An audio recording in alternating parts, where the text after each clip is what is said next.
எல்லாருக்கும் வணக்கம். இன்னைக்கு masters Chennai district athletic champions association நடத்தும் அத்லெட்டிக் சாம்பியன்ஷிப் இதுக்கு நான் கலந்துக்கிட்டேன். இதுக்கு இது வருஷம் நடக்குது. இதை எடுத்து நடத்துகிற ரெட்ஜன் நிர்வாக தலைவர் அண்ணன் செண்பகமூர்த்தி வந்து நடத்திட்டு இருக்காங்க. அதாவது 30 வயசுல இருந்து 95 வயசு வரைக்கும் உள்ளவங்க எல்லாமே ஆண் பெண் எல்லாமே இதில் கலந்துக்கிறாங்க. ரொம்ப ஒரு ஆரோக்கியமான விஷயம். இதில் கலந்துக்கிட்டவங்க வேர்ல்டு லெவலில் நடக்கிற டோர்னமெண்ட் எல்லாத்தையும் கலந்துக்கிட்டவங்க இருந்து இங்கே உள்ளூர்லேருந்து எல்லாமே இதில் மொத்தமாக கலந்துக்கிறாங்க. வருஷம் இதில் நானும் கலந்துக்கிறேன். இந்த கலந்துக்கிட்டதில் எனக்கு ரொம்ப சந்தோஷமா இருக்குது. ஒரு உடல் ஆரோக்கியம் ரொம்ப முக்கியமாக இருக்குன்னு சொல்லி வலியுறுத்தி இந்த போட்டி வருஷம் நடக்குது. அதுக்காக தான் நான் வந்திருக்கேன். ரொம்ப சந்தோஷம்.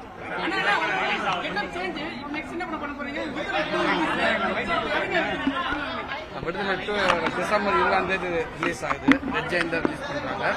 அதுக்கடுத்து நான் இலங்கை வெப்சீரிஸ் இயக்குனர் பிரசாந்த் கருடன் படத்தை தயாரிச்ச குமார் அந்த படத்துக்கு அடுத்து நடிக்க போகுது. 16 இருந்து ஷூட்டிங். அதுக்கு தான் அந்த கேட்டேன்.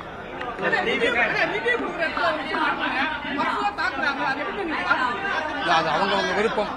எல்லாமே ஆரோக்கியமா தான் நல்லா இருக்கும்.